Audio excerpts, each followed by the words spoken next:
அதிமுக இருக்காது, அதிமுக இருக்காது, அதிமுக இருக்காது. டேய், அதிமுக இருக்காதா இல்லையான்றத நாங்க பாத்துக்கிறோம். முதல்ல நீங்க இருப்பீங்களா இல்லைங்களான்றத முதல்ல நீங்க சொல்லுங்கண்ணா. ஏன்னா 107 பேரை வச்சுக்கிட்டு நீங்க ஒவ்வொருத்தருக்கா போய் பிச்சை எடுக்கிறீங்க. இன்னைக்கு 2 எம்எல்ஏ வச்சுக்கிட்டு ஒவ்வொரு கூட்டணி, நேற்று சண்முகம் சொல்றாரு, நேற்று போலீஸ்ல அவங்க தூக்கிட்டு போயிட்டாங்க அவரை. ஓ, நான் கூட்டணியில் இருக்கியா அப்படின்றா, அமைச்சரவையில் இருக்கியா, இல்லையா அப்ப வாயா அப்படின்னு தூக்கிட்டாங்க. அவர் நான் ஆளுங்கட்சிக்கு நான் தான் இந்த பேச்சுலாம் பேச தூக்குறான். அவர் சொல்ற, என்னையுமே தூக்குறீங்களா, ஆட்சியை நான் தூக்காம விட மாட்டேன்டா அப்படின்னு சவால் விட்டுறான். 2 பேரை வச்சுக்கிட்டு இந்த அட்டுழியம் பண்றாங்க. நான் குறைச்சு சொல்லல, மக்கள் தீர்ப்ப மகேச தீர்ப்பா சொல்றேன். 47 பேர் அனைத்து இந்திய அண்ணா திராவிட முன்னேற்ற கழகத்திலே 1,07,00,000 பேர் அண்ணா திராவிட முன்னேற்ற கழகத்திலே புரட்சி தமிழர் எடப்பாடியார் முதலமைச்சராக வர வேண்டும் என்று தீர்ப்பளித்திருக்கிறார். அது எப்படி நம்ம கௌரவமா காப்பாற்றணும்? புரட்சி தமிழர் எடப்பாடியாருடைய சொல்லை கேட்டிருந்தால், அவர் வழி நடந்திருந்தால் நமக்கு எல்லாம் நல்லதா நடந்திருக்கும். 2 பேர் 5 பேர் காங்கிரஸ்ல இருக்கிறவனே 2 அமைச்சர் இருக்கிறாங்க. அவன் என்ன பேச்சு பேசுறான் பாருங்க. அங்க ராகுல அடிச்சு தட்டி தூக்கிட்டு போயிட்டாங்க, பேண்ட் எல்லாம் கலந்து போச்சு. இங்க இருக்கிறவங்க சொல்றாரு, விஜய் சொல்றாரு, ஏங்க நம்ம கூட்டணி கட்சி தலைவர் தூக்கிட்டு போயிட்டாங்க.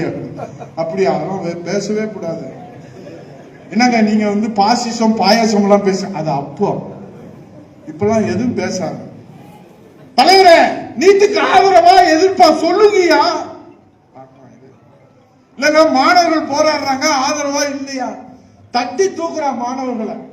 இதே புரட்சி தமிழர் எடப்பாடியார் முதலமைச்சராக இருக்கிற போது, கொரோனா நோய் தொற்று வருகிற போது மாணவர்கள் எல்லாம் பரீட்சை எழுத முடியவில்லை, மன அழுத்தத்தில் இருக்கிறார்கள். அவர்கள் எதிர்காலம் என்னாகுமோ, தற்கொலை செய்து கொள்ற மனநிலையில் இருக்கிற போது என்ன செய்ய வேண்டும்? அமைச்சரவை கூட்டுங்கள். இதோ பாஸ்கர் அவர்கள் இருக்கிறார்கள், நாங்களும் அமைச்சரவையில் இருக்கிறோம். அப்போது புரட்சி தமிழர் எடப்பாடியார் சொன்னார், இந்த பிஞ்சு குழந்தைகளுடைய மனதிலே மன அழுத்தம் இருப்பதாக எனக்கு தகவல் வந்திருக்கிறது. இவர்கள் தான் இந்த நாட்டினுடைய எதிர்காலம், இவர்கள் தான் இந்த நாட்டுடைய மன்னர்கள், இவர்கள் தான் இந்த நாட்டுடைய நம்பிக்கை. ஆகவே இந்த தாய் தமிழகத்திலே பரீட்சை எழுதிய அத்தனை மாணவர்களும், எதிர்கால மாணவர்களும் ஆல் பாஸ். சிந்திக்க தெரியணும். ஆல் பாஸ் முதலமைச்சர் இந்த இளைஞர்களுக்கு வாழ்க்கையில ஒளியேற்றி வச்சாருல, அன்னைக்கு அவர் ஒளியேற்றி வைக்கலாம். நீங்க எப்படி ரீல்ஸ் போடுவீங்க? எங்க அண்ணன் சொன்ன மாதிரி, நாங்களாம் சொன்ன மாதிரி, நான் 4 தடவை தேர்தல் நின்றுருக்கேன். 3 தடவை அம்மா புண்ணியத்துல, 2 தடவை புண்ணியத்துல, தொண்டர்கள் உங்களுடைய உழைப்புல நான் ஜெயிச்சிருக்கேன். 10 ஆண்டு அமைச்சரா இருந்திருக்கேன். இப்ப 4வது தடவை நான் சரி மக்கள் நமக்கு வாக்களிப்பாங்க, ஏன்னா நான் சும்மாவே இருக்கல. எப்பயாவது ஒரு வாளியை தூக்கிட்டு போவேன், தட்டை தூக்கிட்டு போவேன், அண்டாவை தூக்கிட்டு போவேன், குண்டாவை தூக்கிட்டு போவேன், சேலையை தூக்கிட்டு போவேன், மக்களை பார்ப்பேன். நம்மளை வாழ வச்ச மக்கள்னு கொடுத்துக்கிட்டே இருப்பேன். அவங்களும் என்னை வாழ வைக்கிற மக்கள். திடீர்னு பார்த்தா ஓட்டை எண்ணிக்கிட்டே இருக்கிறாங்க, பாதி ஓட்டு விசிலுக்கு போகுது. ஏன்னா ஒரு இடத்துல கூட விசில் வரையவே இல்லைங்க. ஒன்றியம் என்னைய பாக்குறாரு, நான் ஒன்றியத்தை பாக்குறேன். மாணிக்க சோழன் இருந்தாரு, சிவகங்கையில எங்க அண்ணன் செந்தில் இருந்தார், அவரெல்லாம் தோக்குற வேட்பாளராக. இதை விட ஒரு வேட்பாளர் உங்களுக்கு யாரு புரட்சி தமிழர் எடப்பாடி? ஒரு நாள் சட்டசபையில கூடுதலா இருப்பா, இப்பதான் முடிஞ்சிருக்கு, சனிக்கிழமை லீவ் எடுத்துட்டு போறேன், அங்க 100 வேலை இருக்குங்க எங்களுக்குன்றாரு இவரு. இப்ப வேலையை இல்லாம வீட்டுல உட்கார வச்சுட்டாங்க விசில்காரிங்க. சொல்றத கேட்க என்ன இந்த பூத்துல என்னடா 300 ஓட்டு வருமாடா, 500 ஓட்டுல எங்கடா 150 உனக்கு 150 விசிலுக்குன்றான். சரி, இது விட நம்ம ஏரியா இங்க மொத்தம் 1500 ஓட்டு தானே இருக்கு. எப்ப 3 கிலோமீட்டர் இருக்குன்னா மொத்த தொகுதியும் கொண்டு வந்து அங்க நிறுத்தி வச்சிருக்கிறாங்க. ஏன்னா அமைச்சர் மனம் கோணக்கூடாதுன்னு இருக்காங்க. சரி, நமக்கு செல்வாக்கு கொடி கட்டி பறக்குது. எடப்பாடியா கூட நம்ம தான் நிக்க போறோம், பக்கத்துல உட்கார வச்சிருக்காரு. அவர் கேட்கிறார், தம்பி நிலவரம் என்ன? சூப்பரா இருக்கு. செந்தில்நாத டாப்பா வந்துருவாருங்க, சோழம் வந்தா பிச்சுக்கிட்டு போகுங்க. அந்த உசிலப்பட்டி நம்ம உசிலப்பட்டி பக்கத்துல வர முடியாதுன்னு எவனும். வெரி குட் வெரி குட், அப்படியே கீப் இட் அப் அப்படின்ட்டாரு. ஓட்டை எண்ணிக்கிட்டே இருக்கான், விசிலு விசிலுன்னு போறாங்க. என் பக்கத்துல தட்டி இருக்காங்க. இந்த 41 நாள் வந்து விஜய் வெளியே வரல, நாங்கெல்லாம் முடிச்சிடும் அவன் கதைன்னு நினைச்சுக்கிட்டு இருக்கிறோம் நம்ம எல்லாரும். அவன் உடனே ஒரு சிந்தனை பண்றாங்க, ஏன்னா இந்த 41 நாள் விஜய் வெளியே வந்து மக்கள் என்ன நினைப்பாங்க, எதிர்கட்சியில விமர்சனம் பண்றாங்க. உடனே ஒரு சினிமா வசனகத்தை கூப்பிடுறேன், வரேன், இதுக்கு என்ன தீர்வு? ஆனா ஒரு வசனத்தை எழுதுறான், வேகமா எழுதுறான். அது உடனே டக்கு டக்குன்னு ஒரு வசனத்தை எழுதி இந்தாங்க டேய் ரீல்ஸ் எடுக்க ரெடி ஆயிட்டீங்கடா, ரெடியா வீடியோ போடணும். அவர் விஜய் பேசுறாரு, என்னை வெளியே வரவில்லை, எனக்கு எவ்வளவு மனவெளி இருக்கிறது தெரியுமா? சிங்கம் வேடிக்கை பார்க்க வெளியே வராது, வேட்டையாடத்தான் வெளியே வரும். நம்ம தலைவன் சூப்பரா ஆச்சாதே. என்னடா சொல்லிட்டேன், எல்லாம் வீட்டுக்கே போகாம வீட்டுல போய் ஒழிஞ்சிட்டாண்டா. அந்தாளைங்களாம் நாங்கெல்லாம் என்னடா செய்யறது? ஏன்னா என்னடா பேசினாவே நான் மன்னிச்சுக்கங்க, நான் என்னடா இப்படி கொச்சையா பேசுறேன். கெட்ட பொண்டாட்டி உன் கூட இல்ல, பெத்த பிள்ளை உன் கூட இல்ல, பெத்த தாய் தகப்பை யாருன்னு எங்களுக்கும் தெரியல, நாட்டுக்கும் தெரியல, உனக்கும் தெரியல. நீ வந்து இன்னைக்கு நாட்டுடைய முதலமைச்சர். இந்த கொடுமை நம்ம எங்க போய் சொல்றோம்? தமிழ்நாட்டில் எத்தனை முதலமைச்சர் இருக்கிறாங்க?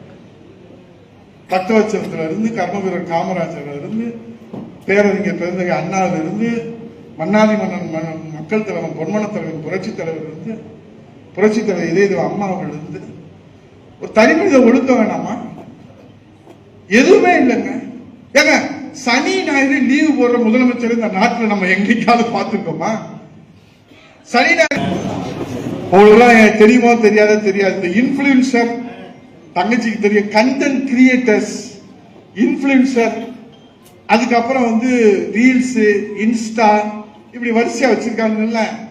இப்ப அதுக்கு அடுத்த ஸ்டேஜுக்கு போயிட்டாங்க. கேரளா, ஆந்திரா, கர்நாடகா எல்லா மாநிலங்களிலும் காசு கொடுத்து இன்ஃபுளுசர்கள் இருக்கிறாங்க. பார்த்தீர்களா விஜயனுடைய தங்க மனசை பார்த்தீர்களா? அவர் போய் எப்படி ஜனநாயகன் படத்தை எவ்வளவு அமைதியாக பார்க்கிறார். இந்த அமைதி யாருக்கு வரும்? இந்த தங்க மனசு விஜய்க்கு தான் வரும். ஏண்டா அவன் நடிச்ச படத்தை அவன் போய் பார்க்கிறது ஒரு தங்க மனசாடா? எவனும் கேள்வி கேட்க முடியாது. ஏன்னா லைக் பண்றதுக்கு ஜென்சி தலைமுறை என்ற இளைய தலைமுறை 1 கோடி பேர் தயாரா இருக்கான். அதுக்கு எடுத்து போறாங்க. பார்த்தீர்களா ரேஷன் கடைக்கு அவர் போனார். ஆமா போனாரு. அவர் அந்த சர்க்கரையை எடுத்துக்கொண்டு அந்த பையிலே சிந்தாமல் சிதறாமல் எப்படி போட்டார்? இது மாதிரி ஒரு விஜய் ஒரு முதல்வர் நமக்கு கிடைப்பாரா? அதுல இன்னொன்னு அடுத்த கட்டத்துக்கு போயிட்டாங்க. உண்மையை சொன்னாலும் பரவாயில்ல, போய் சொன்னாங்க. தனியார் ஆஸ்பத்திரியில யாராவது சிகிச்சைக்கு போய் இறந்தா அவங்க வந்து சிகிச்சைக்கான கட்டணமே செலுத்த தேவையில்லை, விஜய் அதிரடி உத்தரவு அப்படின்னு அடுத்த மாநிலங்கள் எல்லாம் இப்ப வந்து இன்ஃபுளுசர்ஸ வச்சு, ரீல்ஸ வச்சு, கண்டென்ட் கிரியேட்டர்ஸ வச்சு அவர் பாஸ்கரன் சொல்லுவார், நமக்கு கழக கண்மணி தாண்டா தெரியும், கண்டென்ட் கிரியேட்டர்ஸ் எங்கடா தெரியும், தெரிஞ்சுக்கிறோம், வழி இல்லை. ஏன்னா இன்னைக்கு ஒரு மாய பிம்பத்தை கட்டமைப்பிருக்கிறார் புரட்சி தமிழர் ஐயா எடப்பாடியார் அவர்கள். இன்றைக்கு ஒரு வருஷத்துக்கு முன்னாடியே எழுச்சி பயணம் 234 சட்டமன்ற தொகுதிகளில் இங்க இருக்கிற நம்முடைய 4 சட்டமன்ற தொகுதி உள்பட எழுச்சி பயணத்தை நாடு முழுவதும் புரட்சி தமிழர் ஐயா எடப்பாடியார் அவர்கள் மக்களை சந்தித்து திராவிட முன்னேற்ற கழகத்துடைய அவல ஆட்சியை, மக்கள் விரோத ஆட்சியை, மன்னர் ஆட்சியை, ஜனநாயக விரோத ஆட்சியை நெஞ்சுரத்தோடு தோலுரித்து காட்டினார். சட்டமன்றத்தில் புரட்சி தமிழர் ஐயா எடப்பாடியார் சட்டம் ஒழுங்கு பிரச்சனை, பெண் குழந்தைகள் பாதுகாப்பு பிரச்சனை, போதை நடமாட்ட பிரச்சனை, விலைவாசி உயர்வு பிரச்சனை என்று அத்தனையும் பட்டியலிட்டு சொன்னார். ஆனா சட்டமன்றத்திற்கே வராதவன், சட்டமன்றம் எந்த திசையில் இருக்குன்னு தெரியாத ஒருத்தர் இந்த நாட்டுக்கு முதலமைச்சரா வந்திருக்கிறார்னா கொஞ்சம் கஷ்டம் தான் நமக்கு. நிறைய பேர் சொல்றாங்க, ராத்திரியில தூங்கினா தூக்கமே வரலன்னு. அதுக்காக நம்ம காவிரியை கட்டிக்கிட்டு சாமியாரவா போக முடியும்? அவனே விஜயா, நீயா, நானா, அண்ணா திராவிட முன்னேற்ற கழகமா, சாமியாக்காரன்னு பார்க்காம நாங்க இந்த மண்ணில மடிய மாட்டோம். நீ உறுதி எடுத்துக்கிறோம். மக்கள் ஒண்ணு நிரந்தரமா தமிழ்நாட்டை விஜய்க்கு பட்டா போட்டு கொடுக்கல. இப்பதான் அடுத்த கட்டத்துக்கு போயிருக்காங்க. இப்ப கர்நாடகா, ஆந்திரா வர, ஏன்னா உலகம் முழுவதும் இன்னைக்கு ஜனநாயகன் படம். அதுல திருத்தணியில ஏதோ ஒரு படத்துல வந்து ஆளே வரலன்னு காட்சி ரத்து பண்ணிட்டாங்கன்னு ஒரு செய்தி. அது சந்தோஷமான செய்தியா நான் சொல்லல. வெகு விரைவிலேயே இப்ப எப்படி விசிலுக்கு போட்டானுங்களோ அதே மாதிரி ஒவ்வொரு பூத்தையும் திறக்கிற போது ரெட்டலையை தவிர வேற எதுக்குமே போட மாட்டோம்னு ஒரு முடிவு மக்கள் எடுப்பாங்க. இந்த காலம் வரும். புரட்சி தமிழர் ஐயா எடப்பாடியுடைய அருமை பெருமைகள் நான் சவால் விட்டு சொல்லுகிறேன். விஜய் அவர்களே, நீங்கள் இந்த நாட்டினுடைய 8 கோடி மக்களுடைய வழி நடத்துகிற முதலமைச்சர் அரியணையில் இருக்கிறீர்கள். எங்கள் புரட்சி தமிழர் ஐயா எடப்பாடியார் ஒரு சாமானிய விவசாயி. மேகதாது பிரச்சனை, நீங்களும் வாங்க, எங்க எடப்பாடியார் வரட்டும், ஒரே மேடையில் குறிப்பே இல்லாமல் மணிக்கணக்காக மேகதாது அணை பிரச்சனையை பற்றி எடுத்து சொல்வதில் புரட்சி தமிழர் ஐயா எடப்பாடியாரை மிஞ்சுவதற்கு இந்த தாய் தமிழ்நாட்டில் எவரும் இல்லை. அது புரிஞ்சிருக்கிறாங்க இந்த நாட்டு மக்கள். இன்றைக்கு தமிழ்நாட்டில் நடந்து முடிந்த சட்டமன்ற தேர்தலில் நீங்க இதெல்லாம் தெரிஞ்சுக்கிறோம். ஏன்னா நம்மள ஒண்ணு இல்லைன்னு சொல்றான். நம்ம 1 கோடியே 4 லட்சம் ஓட்டு தன்னந்தனியா வாங்கியிருக்கிறோம். இப்ப புரட்சி தமிழர் ஐயா எடப்பாடியார், திமுக ஸ்டாலின், இங்கே தாவேகால விஜய், நாம் தமிழர்ல உங்க காரைக்குடியில தான் நின்றாரு சீமா, காங்கிரஸ் கட்சியில செல்வ பெருந்தகை, பாரதிய ஜனதா கட்சியில அண்ணன் நயினார் நாகேந்திரன், இவங்க எல்லாம் கட்சியுடைய தலைவர்கள் களத்துல நின்றாங்க. ஆனா இதுல ஜெயிச்சவங்க யாரு? செல்வ பெருந்தகை காங்கிரஸ் கட்சியுடைய தலைவர் தோத்து போயிட்டார். நயினார் நாகேந்திரன் பாரதிய ஜனதா கட்சியுடைய தலைவர் தோத்து போயிட்டார். நாம் தமிழர் கட்சியினுடைய அண்ணன் சீமான் அவர்கள் இதே காரைக்குடியில தோத்து போயிட்டார். நாங்க தான் அடுத்து 210 தொகுதியை பிடிப்போம்னு சொன்ன ஸ்டாலின் ஆட்சியும் போச்சு, கொளத்தூர் தொகுதியில தோத்தும் போயிட்டாரு. அவர் கூட இருந்த கூட்டணி கட்சி அவரை விட்டுட்டு போயிட்டாங்க. அப்படிப்பட்ட தோல்விக்கு மத்தியில சேலத்தில எடப்பாடியில 98,000 வாக்குகள் வித்தியாசத்தில் வெற்றி பெற்ற தலைவர் புரட்சி தமிழர் ஐயா எடப்பாடி. 98,000 வாக்குகள் வித்தியாசத்தில் வெற்றி கண்டார். அதோடு மட்டுமல்ல, அவரோடு களத்திலே சேலம் மாவட்டத்தில் நின்றவர்களில் 8 சட்டமன்ற அண்ணா திராவிட முன்னேற்ற கழக தொண்டர்களை வெற்றி பெற வைத்து 234 தொகுதிகளிலும் சூறாவளி சுற்றுப்பயணம் செய்து அண்ணா திராவிட முன்னேற்ற கழகத்தை ஆட்சி கட்டிலே அமர்த்தினார். இந்த சாதனையை நம்ம வெளியே சொல்லணுமா இல்லையா? இன்னைக்கு களத்துல வலிமையோட அண்ணா திராவிட முன்னேற்ற கழகம் தானே இருக்காங்க. திமுக 12 கட்சி கூட்டணி, அதுல கமலஹாசன் அது சேர்த்தா 22 கட்சி கூட்டணி சேர்த்து 1,16,000 வாக்குகள் தான் அவங்க பெற்றிருந்தாங்க. ஆனா நம்ம எதிர்கட்சியா இருந்து 1,09,000 4,000க்கு மேற்பட்ட வாக்குகளை நாம் பெற்றிருக்கிறோம். 1 கோடியே 4 லட்சம் வாக்குகளை நாம் பெற்றிருக்கிறோம். அந்த ஓட்டுல ஒரு விஜய் அல்ல, 1000 விஜய் வந்தாலும் அண்ணா திராவிட முன்னேற்ற கழகத்துடைய நிரந்தர வாக்கு வங்கி அது.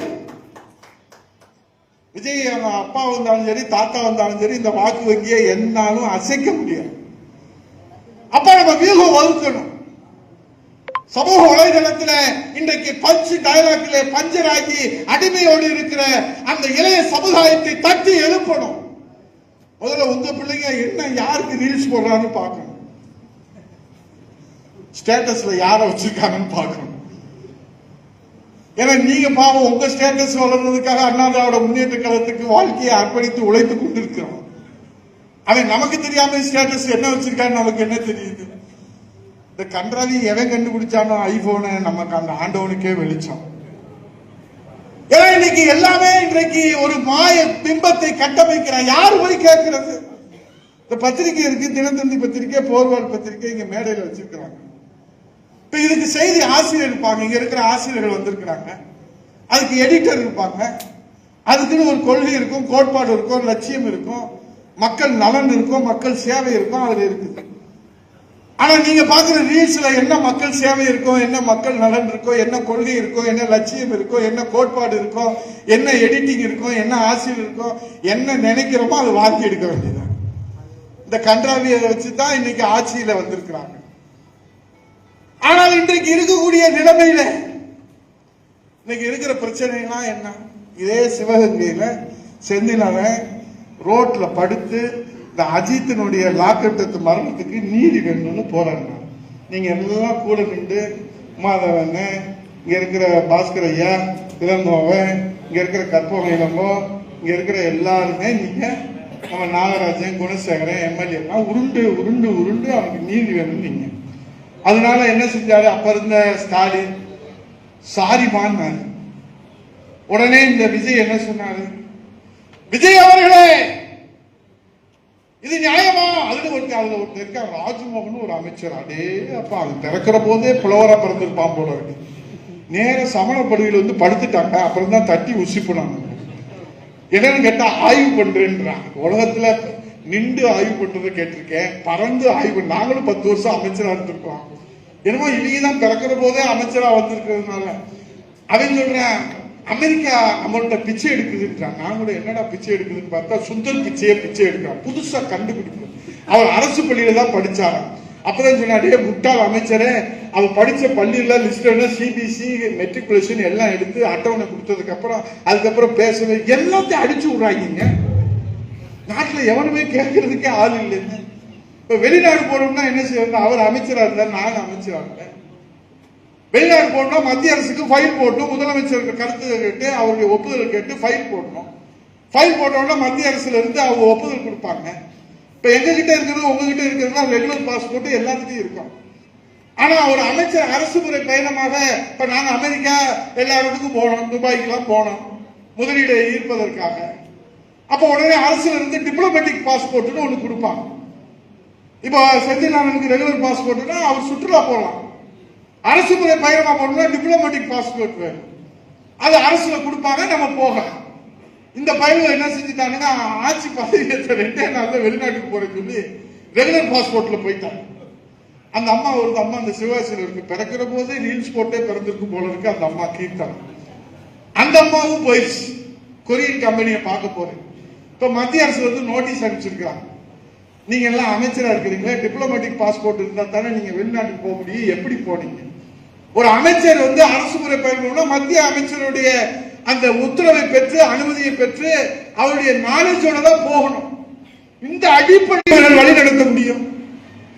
இவர்கள் எப்படி நமக்கு நாட்டுக்கு நல்லது செய்ய முடியும்? இப்ப பட்ஜெட் 5ஆம் தேதி வரப்போகுது. அந்த பட்ஜெட் வர்றதுக்கு முன்னாடியே சொல்லிட்டாங்க, நமக்கு 10 லட்சம் 13 லட்சம் கோடி கடன் இருக்குது. எங்களுக்கும் தெரியும், உங்களுக்கும் தெரியும்ல. ஒவ்வொரு வருஷம் பட்ஜெட்ல தான் எவ்வளவு கடன் இருக்குன்னு சொல்றோம்ல. எங்களுக்கு கால அவகாசம் கொடுங்க. உனக்கு கால அவகாசம் கொடுக்கறதுக்கு நீ எதுக்கு முதலமைச்சர் இருக்கணும்? எங்க புரட்சி தமிழ் ஐயா எடப்பாடியார் இடத்துல முதலமைச்சர் அரியணை அமர்த்திப்பார், கால அவகாசம் கொடுக்க மாட்டார். இந்த தாய் தமிழ்நாட்டு மக்களை இதயத்தை சுமக்கிற ஒரு தலைவன் இந்த நாட்டில் உண்டென்றால் அது புரட்சி. பத்திரப்பதிவுல கிடையாது, டாஸ்மாக்ல கிடையாது, ஜிஎஸ்டி கிடையாது, சேல்ஸ் டாக்ஸ் கிடையாது, இன்கம் டாக்ஸ் கிடையாது, எதுவும் கிடையாது, ரோடு வரையும் கிடையாது, ஒரு மண்ணாங்கட்டியும் இல்லை. ஆனா புரட்சி தமிழ் ஐயா எடப்பாடியார் அவர்கள் அந்த கொரோனா காலத்திலும் ₹1 வருமானம் இல்லை என்றாலும் அன்னை தமிழகத்தை இந்திய திருநாட்டில முதன்மை மாநிலமாக தலைமை தாங்கி வழிநடத்திய ஒரு முதலமைச்சர் என்றால் அது புரட்சி தமிழ் ஐயா எடப்பாடியார். வந்தவனே சொல்றான் 2500 வரும், ஆனா வராதுன்றான். ஐயா அந்த 4000 படித்த பட்டதாரி கொடுக்குறேன், நீங்க வரும் ஆனா வராது. இதை எங்க போய் நம்ம சொல்றது? ஆகவே இன்றைக்கு எது வருதோ இல்லையோ தாவேக அரசு வீட்டுக்கு போய்விட்டது என்கிற செய்தி மட்டும் உங்களுக்கு விரைவிலே வரும். அந்த நாட்கள் என்ன பண்ணும்? அதிமுகவுக்கு ஒரு வரலாறு இருக்கு, ஒரு தியாக வரலாறு இருக்கு, ஒரு சாதனை வரலாறு இருக்கு. அண்ணா திராவிட முன்னேற்ற கழகத்திற்கு புரட்சி தமிழர் ஐயா எடப்பாடியார், புரட்சி தலைவி அம்மா, புரட்சி தமிழர் ஐயா எடப்பாடியுடைய அரசியல் ஆசான், நம்முடைய மன்னாதி மன்னர் மக்கள் கழகம் சத்துணவு திட்டம் தந்த சரித்திர நாயகன்.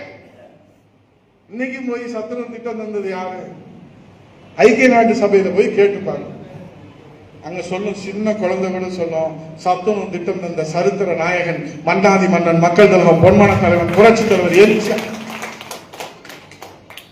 புரட்சி தலைவர் இதயமா அம்மா அவர்கள் மடிக்கணினி என்கிற அந்த புரட்சி 20 ஆண்டுகளுக்கு முன்பாகவே கணினி புரட்சி இந்த அன்னை தமிழகத்தில் நிகழும் என்பதை தீர்க்க தரிசனமாக தொலைநோக்கு திட்டத்தோடு அன்றைக்கு 2011 தகவல் தொழில்நுட்பத்துறை அமைச்சராக அந்த வரலாற்று வாய்ப்பினை துவங்கி வைத்தார். இன்றைக்கு மடிக்கணினி இல்லாம எதுவும் இல்லை, கண் இல்லாம கூட இருந்துடலாம், ஆனா மடிக்கணினி இல்லாம யாரும் இருக்க முடியாது. கண் இல்லாம இருந்துடலாம், ஆனா செல்போன் இல்லாம யாரும் இருக்க முடியாது. இதை தீர்க்க தரிசனமாக புரட்சி தலைவி அம்மா அவர்கள் கழித்தார்கள். அதுபோலதான் புரட்சி தலைவர் ஐயா எடப்பாடியார் 69% இடஒதுக்கீடை அம்மா கொடுத்து சமூக நீதி காத்த அந்த வரலாற்றினுடைய வெற்றியின் தொடர்ச்சியாக. இதெல்லாம் சாதாரண இல்லை. விஜய்க்கு என்ன வரலாறு கேளுங்க. எனக்கு அந்த படம் அதிகமா பார்த்து தெரியல, உங்களுக்கு படம் பார்த்தவங்களுக்கு தெரியும். இந்த கில்லி சரத்துன்னு ஒருத்தன் அந்த கில்லி படத்தை பார்த்து அவன் போய் ஸ்டேடியத்தில் வச்சு பவுடர் தேய்ச்சிக்கிட்டே இருக்கான். அங்க இருந்து அமெரிக்கால இருந்து என் நண்பர் அடிக்கிறான், ஏன்னா தம்பி அந்த கில்லி சரத்துன்னு ஒருத்தன் IPL மேட்ச்ல அந்த பவுடர் போட்டு தேய்ச்சிக்கிட்டு இருக்கானே, அவன் உங்க அமைச்சரான்னு கேட்கிறான். நான் என்னத்த சொல்றது? ஆமா, அவன் எங்க அமைச்சர் தான், குழந்தைக்கு காய்ச்சல், அதனால அந்த மாத்திரை எடுத்து நொறுக்கி அந்த பிறந்து அப்ப கேட்கிறான். அவன் குழந்தையே அங்க காணமே. அவன் கேட்கிறான் அங்க இருந்து, இல்ல குழந்தைய வாடகை விட்டுருக்கான், அதுக்கப்புறம் நசுக்கி முடிச்சதுக்கு அப்புறம் குழந்தைய வாடகை. இந்த கேடு கெட்டவங்களை வச்சுக்கிட்டு நம்ம பைத்தியக்காரங்களை வச்சுக்கிட்டு என்ன செய்யறது? ஏதோ ஒரு படத்துல சொல்லுவாங்க, ஒரு 10 பைத்தியத்தை பிடிச்சிட்டு வந்து மேக்கப் எல்லாம் போட்டு ஏலம் கேட்க கூட்டிட்டு போவாங்க. 4000 2000 3000. என்ன படம் எனக்கு தெரியல, படம் பாக்குறது இல்லை. நேற்று விஜய் பத்தி போடுறானுங்க அந்த ஜனநாயக படத்துல வந்து அவர் கில்லி அடிச்சாரு. அதுல ஒரு பாட்டு பாடியிருக்காரு. ஐயன் திருவள்ளூர் 2000 ஆண்டுகளுக்கு முன்னாடி சொன்னதை விட சொல்லியிருக்காரு. கொத்து புரட்டான்னு ஒரு 3 அம்மா அறகுறை ஆடையோட ஆடுது. அதோட இவர் ஆடுறார். இவர் தான் நம்ம தமிழ்நாட்டினுடைய தன்மானம் காத்த தலைவன், முதலமைச்சர். தற்கொலை பண்ணி செத்து போயிடலாம், என்ன செய்யறது? அதிமுகவை காப்பாற்ற வேண்டிய பொறுப்பும் கடமையும் நமக்கு இருக்கு. அதுக்காக நம்ம உயிரோடு இருக்க வேண்டியது இருக்கு. இந்த உசுரை பிடிச்சிக்கிட்டு ஏண்டா இருக்குன்னு கேள்வி கேட்கிறேன் அங்க இருந்து, அமெரிக்காவில இருந்து. இந்த கேடு கட்ட உசுரை வச்சு வாடுறதை விட நீ நாண்டுகிட்டு சாகலாமே. இவெல்லாம் ஒரு முதலமைச்சர், நீங்க இந்த நாட்டினுடைய பிரசிடன்ட், நீங்க இந்த நாட்டில் தூயாட்சி கொடுக்குறீங்க, மண்ணாங்கட்டி கொடுப்பீங்க. அவங்க கேட்க ஏன்னா அந்த கிள்ளி சரத்து மேல என்னடா நடவடிக்கை எடுத்தீங்க? அமைதியா எங்க மேகதாது பிரச்சனையில என்னங்க நடக்க போகுது? அமைதியா. ஏன்னா ஜூலைக்கு தண்ணி திறந்து விடலங்க. 717.25 TMC தண்ணீர் கொடுக்கணுங்க ஆண்டுக்கு. உச்ச நீதிமன்றம் வழங்கி இருக்கிற தீர்ப்புடா. பேசாம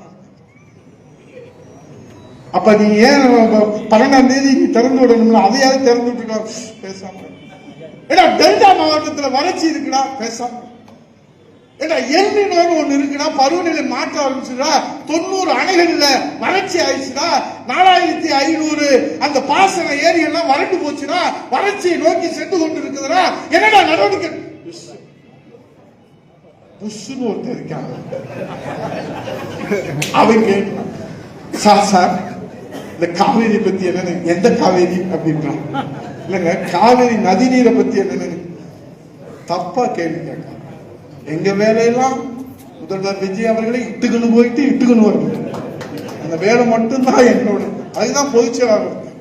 இல்லங்க, நீங்க நீர்வளத்துறை அமைச்சருங்க, காவிரியில தண்ணி வரலங்க, வாய் திறக்கவே மாட்டேன். பரவாயில்லன்னு பார்த்தா நேற்று ஜனநாயகத்தில் வந்து பாப்கார்னை சாப்பிட்டுக்கிட்டே இருக்கான். ஏன்னா அதுல விஜய் படம் போட்டிருக்கான். இப்படி பைத்தியங்களை வச்சுக்கிட்டு நம்ம நாட்டில் என்ன செய்ய? எங்க அண்ணன் பாரத பிரதமர் மோடிஜி அவர்கள் இந்த நாட்டில் என்ன நடக்குதுன்னு அவர் பார்க்கறதுக்கு நேரம் இல்லை. ஏன்னா நீட் போராட்டம் நடந்துகிட்டு இருக்குது. நீட்டை கொண்டு வந்ததே காங்கிரஸ்ன்னு எல்லாத்துக்கும் தெரியும். இங்க எங்க அண்ணன் அறிவு மேதாவி சிதம்பரம் அவர்கள், அவங்க மனைவி நளினி சிதம்பரம் தான் நீட்டுக்கு விளக்கே கிடைக்காதா, முட்டாளர்களா, விளக்கடிகளா, எதுக்குடா போராடுறீங்கன்னு அந்த அம்மா சொல்லிச்சு. ஆனா இவங்க தான் இப்ப நீட்டுக்கே போராட்டம் பண்ணிக்கிட்டு இருக்கிறாங்க. அதனால பாரத பிரதமர் அவர்கள் அந்த பிரச்சனையை தீர்ப்பதற்காக இருக்கிறாங்க. அந்த பிரச்சனை முடிஞ்ச உடனே இங்க மதுரை நம்ம தமிழ்நாட்டுக்கு வருவாங்க. இப்ப எங்கடா இந்த தமிழ்நாட்டில் என்ன நடக்குது அப்படின்னு கேட்பாங்க. ஏன்னா இப்போ இருக்கக்கூடிய அரசு என்பது நல்லா தெரிஞ்சுக்கங்க, இது வரைக்கும் தமிழக அரசியல் வரலாற்றுல பேரறிஞர் பெருந்தகை அண்ணானாலும் சரி, புரட்சி தலைவர் எம்ஜிஆர்னாலும் சரி, புரட்சி தலைவர் அம்மானாலும் சரி, புரட்சி தலைவர் எடப்பாடியார்னா தம்பிங் மெஜாரிட்டி வச்சுதான் நம்ம ஆட்சி செஞ்சிருக்கிறோம். இந்த மாதிரி இரவல் வாக்கி நம்ம ஆட்சி நடத்தல. ஏன்னா ஆளுக்கு ஒரு கருத்து சொல்லுவோம், அதே அது மட்டும் இல்லை, அது இந்த கூட்டணி கட்சி இருக்கு பாருங்க, அவங்களுக்குள்ள நடக்கிற சண்டை இருக்கு பாருங்க. அடே அப்பா, விஜய் யார் புகழ்ந்து பேசுறது?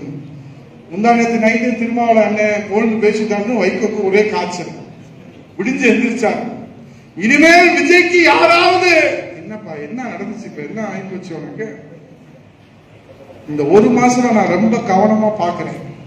விஜய் எல்லாரும் நீங்க கணைகளை ஏவுவீங்க, சரி, இந்த கணைகளை தாங்குற கவசம் நீங்க தானா? நேற்று வரைக்கும் ஸ்டாலின் சாகுற வரைக்கும் முதலமைச்சர் சொன்னீங்களே, அது அப்போ, இது இப்போ இல்ல. அதுக்கு முன்னாடி நீங்க அம்மாவுக்கு இருப்பீங்கன்னு சொன்னீங்களே கவசமா, அது அப்போ. அதுக்கு முன்னாடி கலைஞருக்கு இருப்பீங்கன்னு சொன்னீங்க, அதுக்கு வரலாறுலாம் பேசாத. வாழ தெரிஞ்சா வாழு, இல்லைன்னா போடுறான் கொள். ஏன்னா அந்த நடைமேலும் போனாலே அந்த வைகோ வாழ்ந்து, கொள்கைக்காக வாழ்ந்தாரே அந்த வைகோ, அந்த வைகோ செத்து போயிட்டா இது வேற வைகோ. ஏன்னா ஒரு அளவு வேணாமா போல்டு பேசுறதுக்கு? இங்க அஜித் இருக்கிற போது இறந்துட்டான், எங்களுக்கு சாரி வேண்டாம், நீதி தான் வேணும்னு போராட்டம் பண்ணல. இப்போ அரசுல டெய்லி ஒருத்தர் செத்துக்கிட்டு இருக்கான். இப்ப கடைசியா அருணாச்சலன்னு ஒரு பையன், அந்த பையன் வீடியோ வெளியிடுறான், விசாரிக்கிறதா அந்த பேண்ட் சட்டையெல்லாம் தடவை பார்க்கறான், அது மாதிரி நல்லா இருக்கு. திடீர்னு இன்னொரு விஷயம் கேட்கறான், மொட்டையை அடிச்சு பேண்டேஜ் போட்டு அவன் ஆஸ்பத்திரியில கிடக்குறான். இது உங்க பிள்ளைக்கு நடந்தா நீங்க எல்லாம் சும்மா இருப்பீங்களா? யாரு? இந்த ராஜ்மோகன். இப்ப அவனை காணணும் நம்ம தேடிக்கிட்டு இருக்கோம். நம்ம அதுக்கு முன்னாடிதான் நாகர்கோயில ஒரு பையன் குட்காக்கு மாமூல் தலைவர்கள் கூட்டிட்டு போய் முடிச்சுட்டாங்க. இது அந்த பாலாஜி புலவர் சிலையில. இப்ப நான் வருகிற போது ஒரு செய்தி, அங்க ஏதோ ஒரு ஜெயில வந்து செத்து போயிட்டான். இப்ப இதுக்கெல்லாம் முதல்வர் வாய் திறக்க வேண்டாமா? ஊமையா தமிழ்நாட்டு முதலமைச்சர்? இல்ல ஊமைன்னு சொல்லியிருக்கேன். அவன் சொல்றான், ஸ்பீக்கர் சார், ஸ்பீக்கர் சார், அங்கெல்லாம் எல்லாரும் ஓடிட்டாங்க, எனக்கு ஒரு ஆசை, ஒரு செய்தி செய்யலாம்னு பார்த்தேன், அது அண்மை தெரியும். என்னங்க என்னைய விரும்பல, என்னவே நீங்க சமாதானம். அதனால போகாத கட்சியே இல்லை. அது எந்த கட்சிக்கு போனாலும் அந்த கட்சி முடிச்சிடும். அவரு மூப்பனாருக்கு போய் அதுக்கு போய் அதுக்கு போய் வரலாறு நிறைய இருக்கு. அவர் சபா நல்லா அவரோட உலகத்துல எவனுமே செய்ய அது அதை தூக்கி ஜனநாயகம் படத்துல வைக்கிறான். சட்டசபையில் நடந்தத, அது செஞ்சத அது தூக்கி வைக்கிறேன். ஓடுறான் சட்டசபையில நடிச்சு காட்டுறான். வர்றான்டா வேட்டைக்காரன்னு ஒரு பாட்டு வேற பாடுறான். உன்னை பார்க்க வந்த 41 பேர் உயிரை வேட்டையாடிய வேங்கை தான் இந்த விஜய் என்பதை தமிழக மக்கள் புரிந்து கொள்கிற நாள் இருக்கிறது. பொய் ரொம்ப வேகமா போகும், வளர்ச்சி ரொம்ப வேகமா போகும். அது கூட பழமொழி கிராமத்தில் சொல்லுவாங்க. அதனால ராக்கெட் வேகத்துல பொய் வரும், ஆனா அது நிலைக்காது. உங்களுக்கு நல்லா தெரியும், நீங்க எல்லாம் அனுபவசாலிகள். எது வேகமா வருதோ அது வேகமா போயும். எந்த வரலாறும் இல்லை, எந்த தியாகமும் இல்லை, எந்த உழைப்பும் இல்லை, எந்த போராட்டமும் இல்லை, எந்த சிறைக்கும் போகல, எந்த வரலாறும் தெரியாது, மொழி வரலாறு தெரியாது, இன வரலாறு தெரியாது, தமிழ்நாட்டு மக்களுடைய ஜீவாதார உரிமை தெரியாது, முல்லை பெரியாறு தெரியாது, கச்சத்தீவு தெரியாது, காவேரி தெரியாது, மேகதாது தெரியாது, பாலாறும் தெரியாது, பாலா போனதும் தெரியாது. இப்ப அதுல இருந்து நியமன பதவி ஏண்டா இப்படி போறீங்கன்னு கேட்டா, அப்படித்தான் போடுவேன். ஜனநாயக படம் எடுத்த ஒருத்தனை அவன் தாடி வச்சுட்டு கண்ணாடி போட்டுக்கிட்டு குடுமி போட்டுக்கிட்டு அலையணும். அவன் நாட்டில் இருக்கானா காட்டுல இருக்கானான்னு தெரியல. அவன் கர்நாடகாவில் பிறந்து ஆந்திராவில் பிறந்து ஏதோ தொழில் பண்றாங்க, என்ன எவ்வளவோ பண்ணிட்டு போங்க. தமிழக அரசுடைய டெல்லி சிறப்பு பிரதிநிதி. 8 கோடி பேர் தமிழ்நாட்டில் இருக்கோம். அதிமுக எங்களை போட வேண்டாம், நாங்க கேட்கல. வேற கட்சியிலும் போட வேண்டாம், உங்க கூட்டணி கட்சியில கூட போட வேண்டாம். தாவேக்கால இருக்கிற ஒருத்தர் தூக்கியாவது ஒரு தமிழனை டெல்லி சிறப்பு பிரதியா போடக்கூடாதா? இப்ப அரசியல் கவர்மெண்டுடைய அட்வைசர், இப்ப அம்மா அவர்கள் அட்வைசரா கிரிஜா வைத்தியநாதன் போட்டிருந்தாங்க. யார் சீஃப் செக்ரட்டரியா இருந்து ரிட்டையர் ஆகிறவங்கள கவர்மெண்டோட அட்வைசரா போறது உங்களுக்கு எல்லாம் நல்லா தெரியும், இங்க இருக்கிறவங்களுக்கு தெரியும், எனக்கும் தெரியும், நானும் அமைச்சர். புரட்சி தமிழக எடப்பாடி இருக்கிற போது சண்முகம் ஐஏஎஸ் அவர்கள் பைனான்ஸ் செக்ரட்டரியா இருந்தாரு, சீஃப் செக்ரட்டரியா இருந்தாரு, அவரு அட்வைசரா இருந்தார். இப்போ ஒருத்தருக்கு போட்டிருக்கிறாங்க, ஜான் ஆரோக்கியசாமி பழனிசாமி ஜெகதீஷ் இப்படின்னா அவங்களுடைய நட்பு வட்டாரத்துல விஷ்ணு ரெட்டி எங்க இருந்தாருன்னா ஆந்திராவா கர்நாடகாவா தெரியல. ஜான் ஆரோக்கியசாமி யாரும் தெரியல. ஜெகதீஷ் பழனிசாமி யாருன்னு தெரியல. ஆனா இவங்க தான் இந்த அரசாங்கத்தினுடைய ஆலோசனை. இந்த கேடு கட்ட பொழப்புக்கு நம்ம என்ன செய்யறது? ஏயா இப்படி நீ அரசு பதவியை தனியாருக்கு தாரை வாக்குற மாதிரி நட்பு வட்டாரத்துக்கு தாரை வாக்குறதை நாங்கள் குறை சொல்லல. ஆனா ஒரு தமிழர் கூட கிடைக்கவில்லையா என்று கேள்வி கேட்டால் விஜயிடத்திலே பதில் இல்லை. அதே வணக்கத்துக்குரியவர்களே, இன்னும் நிறைய உங்க இடத்துல கருத்துக்களை சொல்ல வேண்டும் என்று சொன்னாலும் சமூக வலைதளங்களில புரட்சி தமிழர் ஐயா எடப்பாடி அவருடைய சாதனைகளை எடுத்துச் சொல்வதில் தகவல் தொழில்நுட்பத்தோடு இணைந்து நம்முடைய அண்ணா திராவிட முன்னேற்ற கழக தொண்டர்களும் முழுமையாக நாம் இதில் ஈடுபட வேண்டும். அதே போல அம்மா பேரவையிலே பதவி வர வேண்டும் என்று நினைப்பவர்கள் பேரவையினுடைய மாவட்ட செயலாளர் இளங்கோவன், அம்மா பேரவையினுடைய மாவட்ட செயலாளர், மாவட்ட கழகத்துடைய செயலாளர் செந்தில்நாதன் அவரிடத்தில் உங்களுடைய விருப்பத்தை தெரிவித்தால் நாங்கள் பொதுச் செயலாளருடைய கவனத்தில் கொண்டு சென்று காலியாக இருக்கிற பணியிடங்கள், அதே போல புதிதாக நியமிக்கிற பணியிடங்கள் அதையெல்லாம் நாங்கள் பொதுச் செயலாளருடைய கவனத்துக்கு கொண்டு செல்வோம். இன்னையிலிருந்து இந்த அரங்கத்திலிருந்து நீங்கள் வெளியே செல்லுகிற போது ஒரு உறுதிமொழியை நீங்கள் ஏற்றுக்கொள்ள வேண்டும். நான் களத்திலே என்னை முழுமையாக அர்ப்பணித்து அனைத்து இந்திய அண்ணா திராவிட முன்னேற்ற கழகத்தின் புரட்சி தலைவர் மன்னாதி மன்னன் மக்கள் திலகம் இன்றைக்கும் நம் நெஞ்சமெல்லாம் நிறைந்திருக்கிற புரட்சி தலைவர் அவர்களுடைய ஆசையோடும் தமிழகுலசாமி இதய தெய்வம் புரட்சி தலைவர் அம்மாவுடைய ஆசையோடும் புரட்சி தலைவர் ஐயா எடப்பாடி அவருடைய தலைமையில அண்ணா திராவிட முன்னேற்ற கழகத்துடைய அம்மாவின் ஆட்சியை புரட்சி தலைவர் ஆட்சியை அமைக்கிற வரை நான் ஓய மாட்டேன், உறங்க மாட்டேன். இப்ப நீங்க மிஞ்சிதான் ஆள் சேர்க்கணும்னா ரொம்ப கஷ்டப்படணும், கூட்டத்தை திரட்டணும்னா கஷ்டப்படணும். இப்பதான் நீங்க வீட்டுல இருந்து இன்ஸ்டால போட்டுட்டீங்கன்னா கோடிக்கணக்கான பேர் பாக்குறாங்க. இப்ப அண்ணன் சொன்ன மாதிரி நான் இந்த ஓட் நம்பரை பத்தி எல்லாம் கேட்டேன். உங்களுக்கு எல்லாம் என்னையா கேடு வந்துச்சு, ஏன் அப்படி ஓடுறீங்க, உங்க சொத்தை கட்சிக்கு எழுதி வச்சுட்டு போங்கயா, நீங்க கட்சியில சேரும் போது எப்படி இருந்தீங்களோ அது மாதிரி செய்யுங்கன்னு கேட்டேன். எத்தனை பேர் தெரியுமா அதை லைக் பண்ணி ஆதரவு தெரிவிச்சு அதை ஃபார்வர்ட் பண்ணி இருக்கிறாங்க? சொன்னா நம்ப மாட்டீங்க, 60 லட்சம் பேர் அதை லைக் பண்ணி ஆதரவு கொடுத்து ஃபாலோ பண்ணிருக்காங்க. 60 லட்சம் பேருக்கு நம்ம எப்படி கருத்தை சொல்ல முடியுமா? கூட்டம் கூட்டு கருத்தை சொல்ல முடியுமா? சும்மா ஒரு அறையில உட்கார்ந்து என் மனசுல தோணுது இங்க இருக்கிற அடிப்படை தொண்டர்களுடைய குமுறல் அது. ஏயா நீ கட்சியில சேரும் போது எப்படி இருந்த, இந்த கட்சியில சேர்ந்ததுக்கு அப்புறம் எப்படி வந்த, நீ எப்படி வளர்ந்த, உன்னை வாழ்த்துறோம் வணங்குறோம்.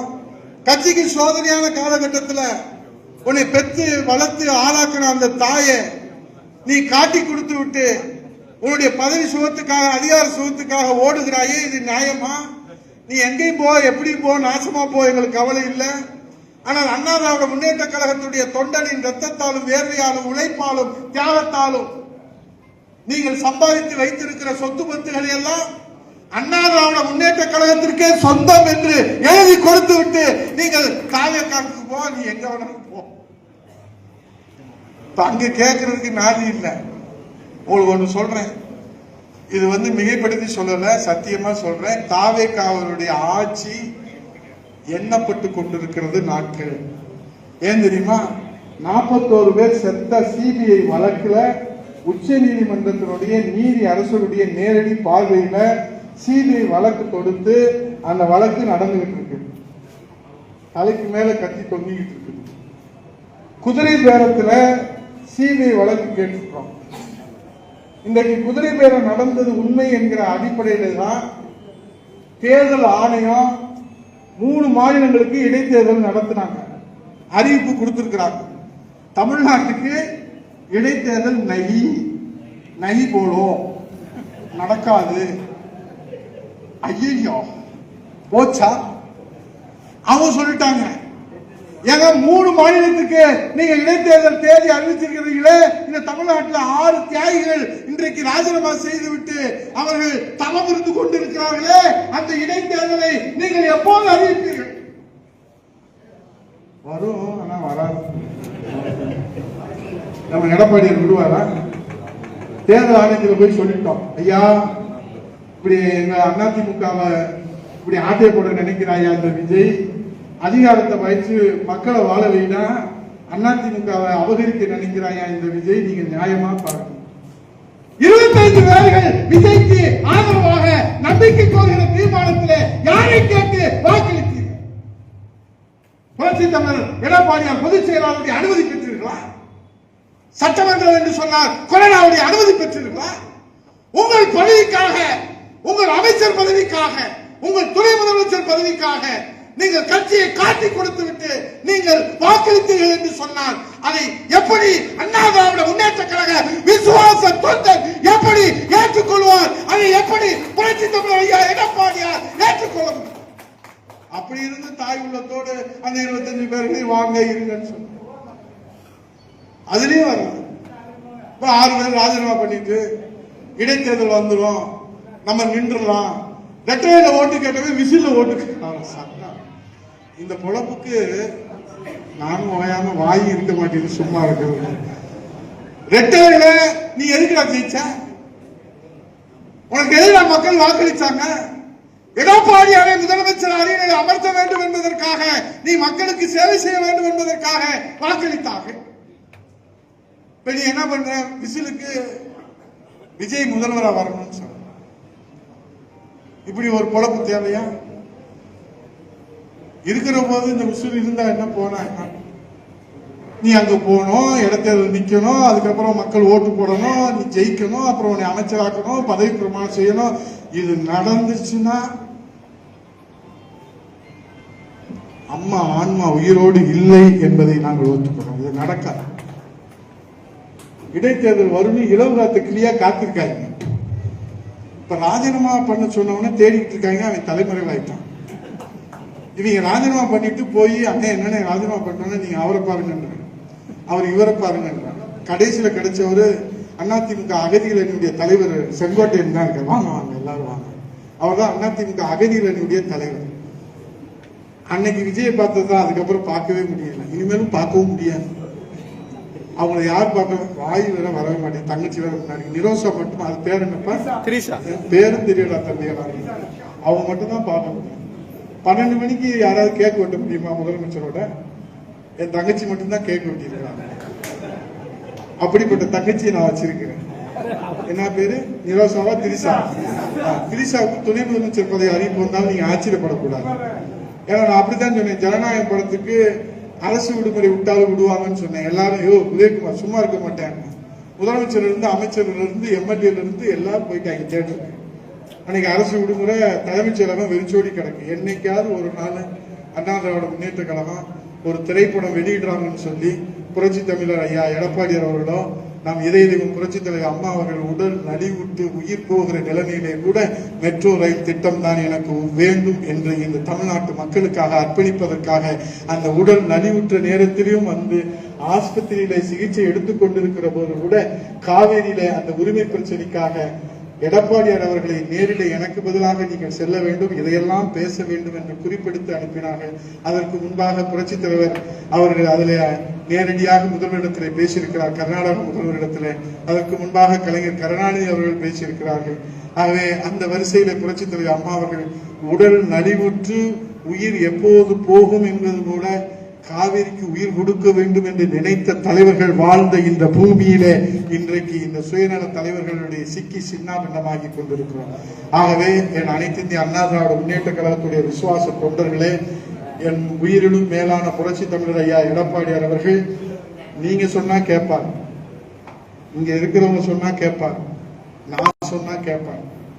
ஆனால் அதுல சுயநலம் இருக்கக்கூடாது, பொதுநலம் இருக்கணும்.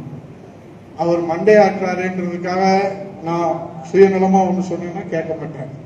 பொது நலமா சொன்னீங்கன்னா கேட்பார். கட்சிக்கு நல்லதுன்னு சொன்னீங்கன்னா கேட்பார். மக்களுக்கு நல்லதுன்னு சொன்னீங்கன்னா கேட்பார். ஆகா நம்ம சொல்றதெல்லாம் கேட்கிறாருன்னு ஊடால ஒண்ணு சொல்லுனீங்கன்னா கேட்க மாட்டேன். இப்ப அதான் பிரச்சனை. எல்லாத்தையும் கேட்கிறாரு, இப்ப மட்டும் கேட்க மாட்டாரு அப்படின்னு சில பேருக்கு வேதனை, சில பேருக்கு வருத்தம். ஆகவே அவர் தலையாட்டி பொம்மையாக எடுப்பார், கைப்பிள்ளையாக இருப்பதற்கு அல்ல, மன உறுதியோடு புரட்சி தலைவர் ஆரம்பிச்ச கட்சியை, அம்மா வளர்த்த கட்சியை புரட்சி தமிழர் எடப்பாடியார் என்கிற சாமானியர் இன்றைக்கு கட்டி காத்து வருகிறார். எல்லாருக்கும் ஏன்னா அதிமுகவை சீண்டி பார்க்கிறாங்க.